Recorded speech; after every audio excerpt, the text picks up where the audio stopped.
Hi friends, ಎಲ್ಲರೂ ಹೇಗಿದ್ದೀರಾ? ಎಲ್ಲರೂ ಚೆನ್ನಾಗಿದ್ದೀರಾ ಅಂತ ನಾನು ಭಾವಿಸ್ತೀನಿ. ನಾನು ಕೂಡ ಚೆನ್ನಾಗಿದ್ದೀನಿ. ಏನಪ್ಪ ಇವತ್ತು ಮೇಕಪ್ ಮಾಡ್ಕೊತಾ ಇದ್ದಾಳೆ ಅಂತ ನೋಡ್ತಾ ಇದ್ದೀರಾ? ಏನಿಲ್ಲ, ನನ್ನ ಮದುವೆ ಇತ್ತಲ್ಲ, ಅದರಿಂದ ನಾನು ಸ್ವಲ್ಪ ಮೇಕಪ್ ಮಾಡಿಸ್ಕೊಬೇಕು ಅಂತ ಆಸೆ ಇತ್ತು. ಆದರೆ ನನ್ನ ಆಸೆ ಏನಲ್ಲ, ನಮ್ಮ ಯಜಮಾನ ಆಸೆ ಇದ್ದಿತ್ತದು. ನಿನ್ನ ಮೇಕಪ್ ಮಾಡಿಸ್ಕೊಂಡು ಕರ್ಕೊಂಡು ಹೋಗಬೇಕು ಅಂತ ಅವ್ರಿಗೆ ತುಂಬಾ ಆಸೆ ಇತ್ತು. ಮೇಕಪ್ ಮಾಡಿಕೊಂಡ್ರೆ ಯಾವ ಥರ ನೀನು ಕಾಣಿಸ್ತೀಯಾ, ನಾನು ನೋಡಬೇಕು ಅಂತ. ಆಮೇಲೆ ಇದು ಬಂದು ನನ್ನ ಸೀನಿಯರು, ಅಂದರೆ ನನಗಿಂತ ಒಂದು ವರ್ಷ ದೊಡ್ಡವರು. ನಾವೆಲ್ಲ ಒಂದೇ ಸ್ಕೂಲಲ್ಲೇ ಓದಿತ್ತು. ಅಕ್ಕ ಮೇಕವರ್ ಕಲ್ತಿದ್ರು. ಆಲ್ರೆಡಿ ನನ್ನ ಕ್ಲಾಸ್ಮೇಟ್ಗೆಲ್ಲ ಇವರೇ ಮೇಕಪ್ ಮಾಡಿರೋದು, ಈ ಅಕ್ಕನೇ ಮಾಡಿರೋದು. ನಾನು ಯಾವಾಗಲೂ ಕೇಳ್ತಾ ಇದ್ದೆ ಅಕ್ಕನ, ನನಗೂ ಯಾವಾಗಲೂ ಮೇಕಪ್ ಮಾಡಿಕೊಡಿ ಅಕ್ಕ ಅಂತ. ಹೌದು, ನೀನು ಯಾವಾಗಲೇ ಕರಿ, ಯಾವ ಟೈಮಲ್ಲೇ ಕರಿ, ನಾನು ಬಂದು ನೀನು ಮೇಕಪ್ ಮಾಡಿಕೊಡ್ತೀನಿ ಅಂತ ಹೇಳಿದರು. ಆದ್ದರಿಂದ ಒಂದು ಆಸೆ ಇತ್ತು ನನಗೆ, ಈ ಅಕ್ಕ ಹತ್ರ ಮಾಡಿಸ್ಕೊಬೇಕು ಅಂತ.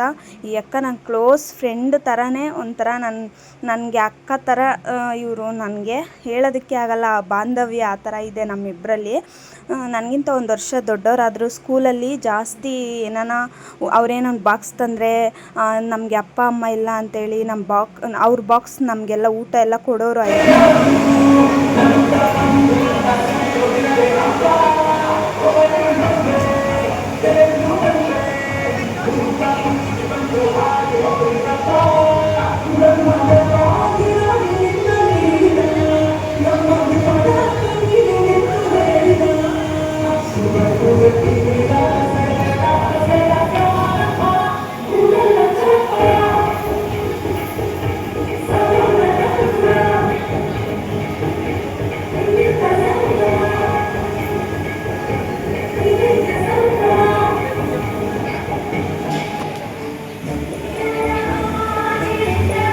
ಮುಂದೆ ತಾನೇ ತಿರ್ಗದಿವ್ರ.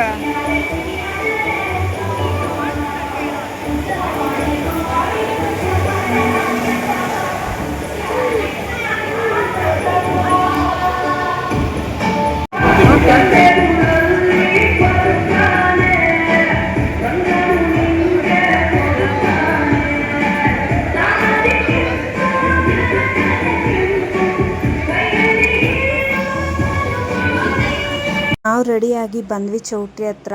ಬರೋಸೊತ್ತಿಗೆ ಇನ್ನೂ ಹುಡುಗಿ ಇನ್ನೂ ನಿಂತಿರಲಿಲ್ಲ. ಆಮೇಲೆ ನಿಂತ್ಕೊಂಡ್ರು. ಆಮೇಲೆ ನೈಟು ರಿಸೆಪ್ಷನ್ ಎಲ್ಲ ಮುಗಿಸ್ಕೊಂಡು ಮನೆಗೆ ಬರೋದಕ್ಕೆ 11:30 ಆಗಿಬಿಟ್ಟಿತ್ತು. ಅದರಿಂದ ನಾವು ಬೆಳಗ್ಗೆ ಹೋಗೋಕ್ಕಾಗಿಲ್ಲ. ಎದ್ದು ನೋಡಿದ್ರೆ 8 ಗಂಟೆ ಆಗಿಬಿಟ್ಟಿತ್ತು ಟೈಮು. ನೈಟ್ ಮಲಗಿರೋದಷ್ಟೇ ಜ್ಞಾನ ಫ್ರೆಂಡ್ಸ್. ಬೆಳಗ್ಗೆ ಎದ್ದು ನೋಡ್ತೀನಿ 8 ಗಂಟೆ ಟೈಮು. ಆಮೇಲೆ ಯಾವಾಗ ನಾವು ರೆಡಿಯಾಗಿ ಹೋಗೋದು ಅಂತೇಳಿ ನಾವು ಸುಮ್ಮನೆ ಆಗೋದ್ವಿ. ಆಮೇಲೆ ಬೆಳಗ್ಗೆ ನೋಡಿ ಫ್ರೆಂಡ್ಸ್, ಅವ್ರನ್ನ ಮನೆ ತುಂಬಿಸ್ಕೊಳ್ಳೋ ಶಾಸ್ತ್ರ ಮಾಡ್ತಾಯಿದ್ದಾರೆ. ಹಾಗೆ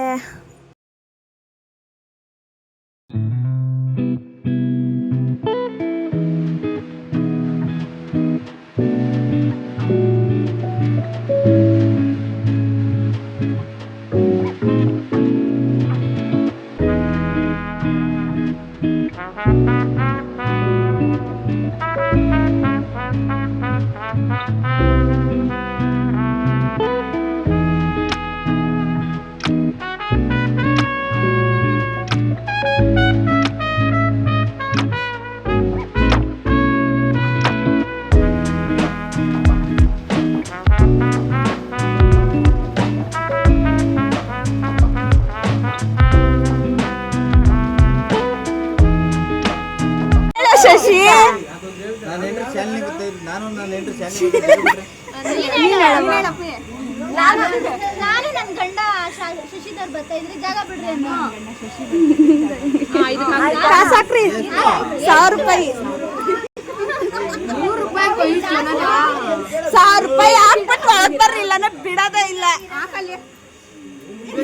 ಅಯ್ಯೋ, ಯಾವ್ದು ಮುಯಿ ಎಲ್ಲ ಬೇಡ, ನಿನ್ ಕಾಸು ಬೇಕು. ಆಮೇಲೆ ಹೆಸರೆಲ್ಲ ಹೇಳಿಸ್ಮೇಲೆ ಇದೇನೋ ಶಾಸ್ತ್ರ, ಚಿನ್ನನೂ ಮತ್ತು ಬೆಳ್ಳಿ ಎಲ್ಲ ಒಳಗಡೆ ಹಾಕೋ ಅಂಥ ಶಾಸ್ತ್ರ. ಈ ವಿಡಿಯೋನ ನಿಮ್ಗೆ ಇಷ್ಟ ಆಗಿದ್ರೆ ಲೈಕ್ ಮಾಡಿ, ಶೇರ್ ಮಾಡಿ, ಕಮೆಂಟ್ ಮಾಡಿ. ನೆಕ್ಸ್ಟ್ ಬ್ಲಾಗ್ ಒಂದಿಗೆ ಸಿಗ್ತೀನಿ, ಕಾಯ್ತಾ ಇರ್ರಿ.